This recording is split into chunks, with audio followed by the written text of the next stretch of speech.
technology. Mas nós vamos falar agora de um success case, que foi uma implementação real, que foi feita na Solvay, a Rodia virou Solvay, e quem vai falar isso para nós, juntamente com o Weber, vai ser a Luísa, engenheira Luísa Nascimento. Ela vai falar sobre controle anti-surge em compressor centrífugo, um caso real. A Luísa, ela é engenheira de processo na Solvay desde 2016, graduada em engenharia química pela Unicamp. Bom dia, como o Marco já falou, eu sou a Luísa, trabalho na Solvay, sou engenheira de processos do ácido adípico, do ácido nítrico e da unidade de destruição de N2O, que a gente tem também lá em Paulínia. Então, vou falar um pouquinho para vocês do projeto. Eu coloquei aqui só para situar vocês um pouquinho a importância do nítrico na nossa cadeia. Então, a gente está na cadeia do nylon. Aqui está o ácido nítrico. O ácido nítrico é matéria-prima para o ácido adípico, junto com o ciclohexanol. A gente tem tanto o ácido nítrico em Paulínia quanto o ciclohexanol. A gente produz o ácido adípico, que reagindo com a hexametilenodiamina, também de Paulínia, vai dar origem ao sal nylon, que vai dar origem à poliamida 66. Então, a gente tem plásticos de engenharia, tecidos. Bom, coloquei aqui a produção, a gente iniciou em 69, então é uma planta bem antiga. Para explicar um pouquinho do processo de maneira bem geral. Então, a gente tem a reação da amônia com o ar. De produto dessa reação, a gente tem os vapores nitrosos, então NO e NO2, que vão seguir para a seção de oxidação e absorção. Então, a gente coloca água no processo e essa água vai absorver o NOx, né, o NO2, que é o produto da oxidação, em ácido nítrico. A gente também tem, na saída da absorção, uma corrente de gás efluente. Então, a gente tem o NOx residual, que passa por um sistema de abatimento de NOx para ser devolvido para a atmosfera. O compressor, que é o Ratot, né, ele vem no nome da empresa Ratot, ele é o coração do nosso processo. Então, ele é o que faz o ácido nítrico acontecer. Então, ele é a força motriz do processo. Ele está aqui em dois pontos, né? Ele tanto comprime o ar que vai entrar na reação, quanto ele tem uma integração energética aqui, de recuperação de energia. Então, ele mantém a pressão que a gente precisa para operar o sistema. E aqui, para a gente, em termos de pressão, quanto mais alta, melhor. O pessoal dos engenheiros de processo, né, vai concordar comigo, a gente tem uma reação de absorção. Então, quanto maior a pressão, mais benéfico isso é para o nosso processo. Eu coloquei aqui, então, o projeto chama CONTRO, de controle e instrumentação do compressor Ratot. A motivação dele tem dois lados, o lado confiabilidade e o lado estabilidade. O principal dele é o lado confiabilidade, porque como o Sterling comentou, os danos que a gente tem com eventos de surge são muito grandes para os compressores. E esse é um compressor bem grande, como eu comentei, ele é o coração do processo. E, então, a principal motivação foi um evento que a gente teve em 2016, que foi meu primeiro ano lá, eu assisti tudo o que aconteceu. Então, a gente teve um gasto de 60 mil euros com manutenção do compressor. O eixo dele entortou, detonou o eixo, teve que refazer. E isso significou para a gente 16 dias de parada da unidade, porque não tem como operar sem ele. A gente ficou 16 dias parados. E, como eu já mostrei, a gente está ali no início da cadeia. Então, o impacto disso é na cadeia nylon inteira. Do outro lado, a gente tem a questão da estabilidade. Então, tem o controle da pressão de operação. Como eu comentei, a pressão de operação está linkada ali com a saída do gás do processo. E esse controle era feito de maneira manual. Então, a gente tem variação da temperatura ambiente. Com isso, a gente tinha uma variação da pressão do compressor. E o controle era manual mesmo. O operador ia lá, então subia um pouquinho, ele ia lá abrir um pouquinho a válvula, descia um pouquinho, ia lá fechava um pouquinho a válvula. Tinha uma exposição grande ao ruído, é uma área ali que é a área mais barulhenta da planta, e isso causava uma alta variabilidade, né? Dependia muito de quem estava fazendo o ajuste. O que eu coloquei, eu não combinei com Sterling, mas eu trouxe uma curva, que tem aqui a curva de surge. Então, eu coloquei essa imagem porque era assim, para mostrar o que a gente tinha no início do projeto, né, como um desafio. Esse é um compressor de 60 e pouquinhos, antes de 69, não sei exatamente o ano. Essa era a curva de surge que a gente tinha. Então, com isso, foi difícil a gente encontrar uma solução anti-surge, né, porque o material que a gente tinha era muito antigo. Acabei chegando no Sterling, por conta até de um especialista que a gente tem lá na Solvay Bélgica. O equipamento ele é antigo, tinha pouquíssimo monitoramento, quase nenhum, era tudo de campo. Tinha pouco dado do sistema como um todo para fazer dimensionamento de válvulas, de equipamentos. O nosso tempo de compra e fornecimento de equipamentos era bem curto. O Weber sofreu bastante com isso, porque eu ficava apertando ele, né? Weber, vai dar tempo, vai dar tempo. Vai. Porque o tempo de parada era bem curto e já estava programado. Estava próximo. Parada da fábrica toda, né? Exatamente. E a gente tomou algumas medidas, né? A gente chegou a discutir, e se não chegar a válvula, a gente deixa o sistema pronto, põe um carretel. Então, a gente tomou alguns cuidados aí para que caso não desse certo, graças a Deus deu tudo certo, foi tudo no tempo. E a instrumentação, isso aqui também foi um ponto que o Sterling comentou, que eu conversei bastante com ele na época, que eu li bastante da questão da velocidade do evento e da velocidade requerida dos instrumentos para você conseguir tirar o sistema de surge de maneira eficiente. Então, foi um outro ponto aí que a gente ficou bem em cima. Coloquei aqui de maneira, para dar uma visão geral, do que era antes do projeto. Antes do projeto, a parada por surge era por ruído. Então, o que significa isso? Estava escrito lá no manual de operação que se o operador ouvisse um ruído alto, característico de surge, ele deveria apertar o botão de emergência da máquina. Então, assim, vocês podem ver que não é muito eficiente para prevenir o surge, né? A gente, na verdade, deixava ele acontecer e parava a máquina. E não é à toa que a gente teve aquele evento de 2016 e tivemos outros antes também, relacionados ao surge.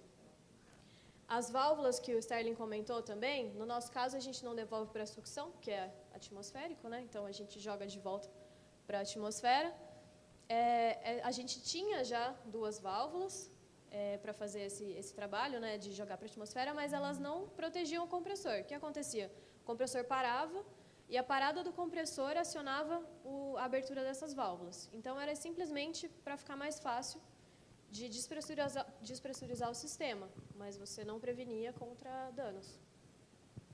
A gente tinha uma medição esporádica de vibração, então era uma pessoa que ia lá medir com um acelerômetro portátil, de tempos em tempos, fazia um histórico de vibração, mas a gente não tinha dado do momento do evento. Então, já é o próximo item de disponibilidade de dados e, conforme eu comentei, a pressão de operação era controlada manualmente. Depois do projeto, o que a gente tem é um sistema anti-surge, que além de proteger a máquina, previne parada da unidade. Porque vamos supor que o operador ouviu o ruído, ouviu rápido, conseguiu parar, preveniu o dano, mas a unidade já era. Então, parou o compressor, parou tudo, tem que preparar a unidade de novo para a partida, então são várias horas aí que a gente perde. Agora a gente tem a segurança de parada de surge, que não depende de uma ação humana, né? O sistema detecta os 3 eventos de surge ou um surge de uma janela pequena e derruba o compressor, abrindo também as válvulas por completo. Agora a gente tem uma disponibilidade bem maior de dados para análise. Eu vou mostrar um pouquinho para vocês como ficou o sistema, mas a gente já teve eventos que a gente conseguiu analisar por conta dos novos dados que a gente tem disponíveis. A vibração agora é monitorada em tempo real, então a gente consegue pegar dados de evento, consegue ver como que é a operação normal, consegue relacionar as diferentes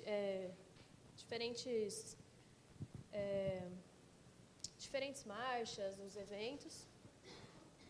Temos também uma parada por vibração alta, que não tinha. A gente tem um sensor que pega deslocamento axial, mas é um negócio que o que me disseram quando eu estava estudando esse projeto foi assim, se o compressor ameaçar voar, vai pegar, o sistema pega. Agora a gente usa a vibração. tem a parada para vibração alta e temos também o controle automático de pressão. Então, o operador coloca o set point e não mexe mais. E como eu comentei, o set point, quanto mais alto, melhor. Então, ele realmente não mexe. Coloquei aqui uma foto do que eu estou falando, né? Então, aqui, isso é o que a gente tinha lá no campo. Então, temperatura de mancal, pressão de descarga, pressão de óleo, tudo no campo. E aí o operador ia lá, tinha uma fichinha, preenchia essas variáveis, depois voltava lá na sala de controle, coloca isso numa planilha Excel que a gente tem. Então, se a gente precisa para fazer acompanhamento, para fazer análise, eram dados, assim, 3 vezes ao turno que a gente tinha. Aqui eu coloquei um print do supervisório. Esse aqui é uma das telas do nosso supervisório. Antigamente, antes do projeto, não tinha nada lá na unidade. A unidade era toda pneumática. A gente tinha um ou outro controle não pneumático, mas supervisório não tinha. O que a gente tinha era uma tela de alarmes. Então, para mostrar os alarmes, mostrar as atuações. Então, esse aqui é o primeiro contato que o pessoal do Nítrico tem com o sistema supervisório, que já é o primeiro passo. A gente fala que é o primeiro passo para continuar a fazer uma automação, que é, inclusive, uma coisa que a gente já está estudando para colocar na unidade. E a minha tela preferida aqui do supervisório, que é a tela do compressor. Então, aqui a gente tem as vibrações de cada mancal, tem a temperatura dos mancais, tem pressão de óleo, tem temperatura de óleo, tem a rotação. Então, assim, do que era para o que está hoje, foi uma mudança bem grande, que trouxe bastante benefício. Aqui, até durante a partida, eles têm um alinhamento, porque tem uma segurança de temperatura de óleo, que você não pode ser alta, não pode ser baixa. Então, você tem a hora certa de alinhar o trocador de calor para resfriar o óleo. E aí eu estava nas partidas, eu estava acompanhei várias partidas, e como que era feito antigamente? Eles olhavam, a mesma pessoa que estava lá fazendo, para alinhar o trocador, estava de olho aqui nas temperaturas nas temperaturas dos mancais. Então, o que acontecia? Ele via a temperatura subindo ali, alinhava o trocador. Aí eu, acompanhando a partida, estava olhando aqui na tela, aí vi já um negócio ficando vermelho e tal. Olhei, a temperatura está alta. Eu fui na janela assim, da sala de controle, que dá bem na válvula do trocador. Aí o trocador estava fechado. Então, assim, foi um negócio que deu para ver bem ali na hora. E o cara não tem como fazer tudo ao mesmo tempo, né? Ele está lá, está cuidando da rotação, está cuidando de um monte de coisa, tem que ficar olhando tudo ao mesmo tempo. E essa aqui é a tela que eu fiz no Pi Process Book. Então, todos os dados aqui, né, do CLP, está tudo mandando para o PINS. E eu puxei a mesma cara, o Alan, cadê o Alan? O Alan responsável pela arte lá, me passou todas as figuras, eu montei o PINS com a mesma carinha. Então, isso aqui fica na minha máquina, eu acesso a hora que eu quiser para acompanhar, posso fazer gráficos e etc. Inclusive, isso aí já são aqueles passos que você está avançando para a indústria 4.0, né? Porque você não tinha lá nem o monitoramento, não tinha nada. Agora você está começando a digitalizar, agora você está armazenando dados agora. Você está colocando agora numa base temporal de dados para você fazer análises futuras. Então, estamos avançando aí. Então, são aspectos interessantes que, numa implantação, você não só resolveu um problema de segurança, de processo, mas também está elevando a capacidade da planta na digitalização. Né? E essa questão até da disponibilidade de dados, o evento que eu comentei de 2016, a gente fez várias análises, mas a gente não tem como dizer com 100% de certeza que o que a gente analisou foi, de fato, a causa do evento. É provável que sim, mas faltaram muitos dados e foi mais no conhecimento do pessoal para a gente chegar na causa raiz. Aqui eu coloquei, para falar um pouquinho dos benefícios, então, a parte de estabilidade. Eu coloquei aqui o gráfico desde janeiro de 2018, e a gente vê a variabilidade da pressão. Até quando eu mostrei isso lá internamente na Rodia, falaram assim, mas você não pode comparar tudo isso, porque você tem diferentes situações ali de operação, né? Diferentes condições operacionais. Mas, independente da marcha, a nossa pressão, como eu já falei, é sempre a máxima. Então, está lá agora 392, é 392, independente da marcha. Está produzindo 160, está produzindo 50, é tudo a mesma marcha. mesma pressão. E aqui o que a gente consegue ver, após a implementação do projeto, a gente reduziu muito a variabilidade da pressão. Inclusive, o último mês já foi um pouquinho mais alto. Estou fazendo de pouco em pouco, né, elevando um pouquinho a pressão, porque a gente tem, o sistema ali é bem sensível, a gente opera bem no limite. E na saída do reator a gente tem um disco de ruptura, que está setado aqui um pouquinho acima dessa pressão. Então, para a gente não correr o risco de romper esse disco, que vai causar uma parada de planta mais grave, né, que a gente vai ter que fazer uma parada para trocar esse disco, isso tem que ser feito de maneira gradual. Mas a gente já reduziu muito os pontos que tinham acima, e isso já permite a gente pensar em subir a média. Então, quando você tem uma pressão estabilizada, você consegue trabalhar mais próximo do limite, sabendo que você tem esse controle, é isso? Exatamente, exatamente. E quanto mais pressão, melhor em termos de produção de nítrico. Aqui eu coloquei, também não combinei com você, Sterling, mas deu certo. O Sterling falou da questão da queda de pressão, quando você chega próximo do surge. E o que aconteceu foi, isso aqui é um gráfico de fevereiro desse ano, a gente teve um problema lá em Paulínia, na seção de utilidades. Então, pegou todo mundo. Pegou adípico, pegou nítrico, pegou HMD, todo mundo ao mesmo tempo. E aí, logo após o evento, eu fui lá subi na sala de controle para conversar com o pessoal, perguntar como é que tinha se comportado o rator durante o evento. E o operador que estava lá até comentou que tinha ouvido um barulho, e depois não ouviu mais nada do compressor. Aí eu puxei a tendência, e aqui dá para ver, essa aqui é a tendência da pressão de descarga. Então, aqui já estava tendo uma certa perturbação, eles estavam fazendo manobras para evitar a parada da fábrica. E a gente vê uma queda brusca da pressão, que indica que a gente está no próximo do evento de surge. E eu puxei as válvulas, então aqui a gente tem duas iguais, eu trouxe aqui uma para ilustrar. E elas abriram aqui já na parte aqui da instabilidade, elas já começaram a trabalhar. E aqui na queda de pressão elas abriram, rapidamente elas controlaram o sistema, fecharam novamente e mantiveram o compressor rodando. Então isso, eu estou vendo que o Leandro está feliz ali atrás, eu não tinha mostrado para ele. Então é engraçado porque é um sistema que a gente não quer ver funcionar, né? Um sistema de segurança, mas aqui ele funcionou, segurou e o compressor continuou operando normalmente. E aqui também, isso aqui, a gente evita uma parada, eu coloquei aqui mínimo 6 horas, porque é o tempo que a gente leva para preparar a planta de novo para partir. O que acontece? A gente para o compressor, a gente esvazia todas as duas colunas de absorção. Esvaziando as colunas, a gente precisa de pelo menos 6 horas para fazer nível de novo, prato a prato, para conseguir partir a unidade. E aqui o Gabriel me lembrou de uma coisa que eu não tinha considerado. O nítrico, por ser ainda muito grande parte pneumática, a gente precisa de muita gente na partida. Então, não é qualquer hora que eu consigo partir. Eu preciso de mais do que eu tenho de operadores no turno. Então, se eu estiver num horário longe da troca de turno, eu vou ter mais um acréscimo de horas aqui, até a gente conseguir gente suficiente para fazer a partida. E aqui também, outra coisa que o Sterling comentou, eu lembrei aqui, essa abertura de válvula não chegou a 25%. Então, foi bem rápido, conseguiu controlar e voltar o sistema para a estabilidade. Luiz, eu achei bacana isso aí, porque quando a gente pensou em fazer essa apresentação do case de sucesso, isso não estava na programação de acontecer isso aqui. A gente não ia mostrar isso aí. Como? Não fui eu. Não fui eu. Mas aconteceu, eu falei assim, que show, então vamos mostrar esse negócio aí funcionando, né? Então, com base naquilo que o Sterling falou, não é um sistema para você parar.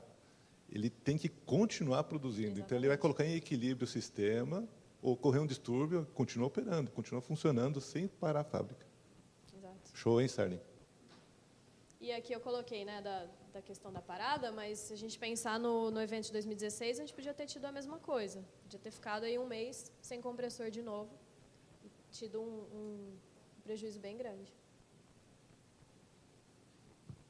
Coloquei aqui para concluir os nossos benefícios. Então, eu dividi isso em 3 frentes. A frente de confiabilidade, que a gente reduz paradas e previne danos. E tem uma grande disponibilidade de dados para fazer análise. A gente já teve, além desse evento, teve um outro evento também com vapor, que é um turbocompressor a vapor. E a gente conseguiu também ver o que estava acontecendo, acompanhando rotação, acompanhando os outros parâmetros que a gente tem disponíveis agora. Em termos de estabilidade, a gente tem uma redução de variabilidade da pressão, e isso permite uma melhoria de performance. E simplificação, eliminação de manobras de campo, de exposição ao ruído. Isso também foi outra coisa que a gente ficou bem em cima no projeto, porque as válvulas de alívio do compressor elas eram muito barulhentas. Então, eu comentei que a gente tinha, mas a gente trocou por conta da necessidade de ter uma atuação rápida e também por conta do ruído. Então, agora está bem melhor, assim, com as válvulas abertas, nem se compara ao ruído que a gente tinha antigamente. É que quando você tem aquela vazão... Qual é a vazão de ar mesmo? Só para lembrar de cabeça. 25 toneladas. 25 toneladas. Isso aí, passando pela válvula, uma velocidade enorme, faz um barulho ensurdecedor. Então, a gente teve que pegar e dimensionar uma válvula que pudesse, então, trabalhar de maneira rápida, disparando esse ar para a atmosfera, mas, ao mesmo tempo, não emitindo ruído ensurdecedor, né? Então, ficar abaixo dos 80 dB, mais ou menos. Aí. Por aí. Exatamente. E aqui, só uma coisa interessante que eu lembrei também na parte de campo, esse projeto, desde que ele nasceu, eu sempre envolvi muito o pessoal da operação. Então, para garantir que fosse uma mudança suave, né? A gente tinha tudo pneumático, então o cara está acostumado a olhar o nível em tal lugar tal, e mexer tudo na mão, e de repente coloca um sistema diferente, um sistema novo, né?